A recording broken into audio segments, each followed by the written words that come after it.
first 7,000 acres was so lovely. And it's so sad, like the crop is very good. It would be a lot less fun if the crop was bad.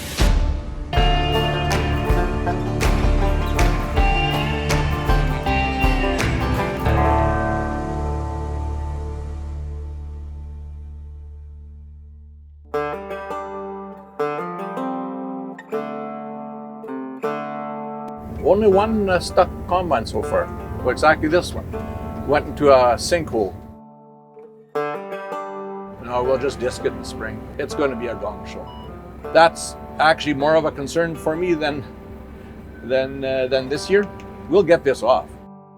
Our first 2,000 acres of corn was a breeze. We just drove on the fields with the trucks, with the grain carts. We unloaded on the go, and then we had all this rain, and now we have a cart on each end if we can drive there, and then the combines will dump at the end with mostly half-filled carts so that they can make it off the field, and trucks are waiting on the road, and that makes for a much slower harvest.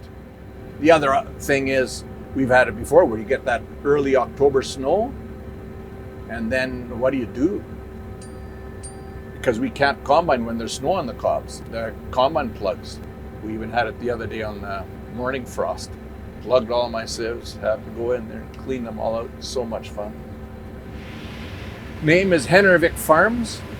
Our base station is in Randolph, Manitoba, and I farm with my son, and my two older brothers are still involved. And right now, to run in corn, we need about 11 people to keep everything moving. And then we've expanded over the years to include land in Broquerie and St. Malo and Pansy. On the grain side, we farm grain corn, canola, soybeans, some barley, wheat, and sunflowers. We also have a hog division and market about 120,000 hogs a year. It's a 5,000 sow farrow-to-finish operation is what it is.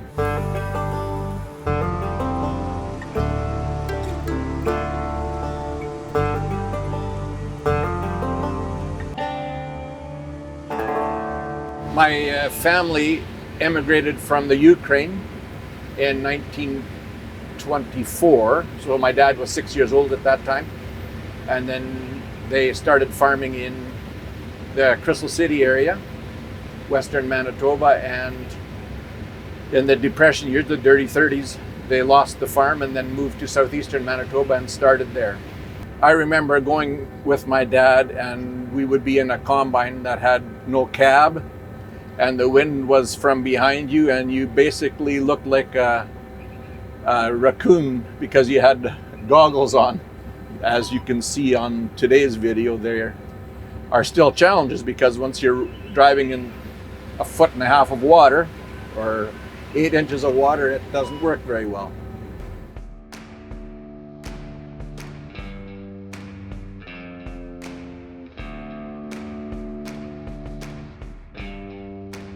We've actually had a good growing season. It was very dry to start.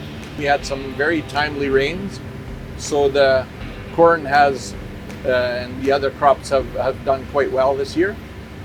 And as things tend to, it's evened out. The dryness has now become wet. Yeah, now they're talking about another inch on Monday. I put in a 30 million BTU dryer so we can dry 2,500 to 3,500 bushels an hour depending on the moisture. And that's really given us an opportunity to grow more corn. We planted 5,800 acres of corn this year.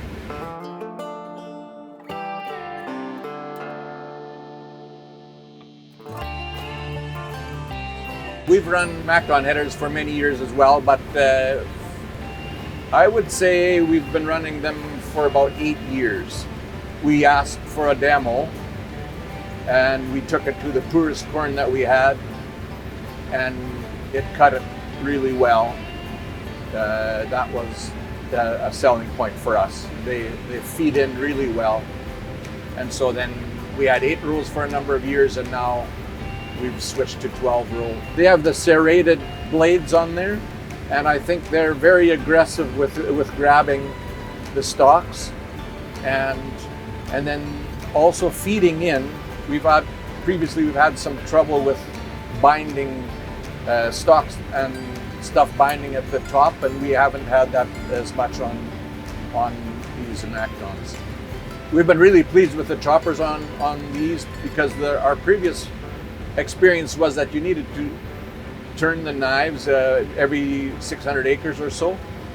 And our first MacDon that we bought, we ran for 2 years on, so we did at least 2,400 acres, and we didn't turn them. So there's good quality steel in there.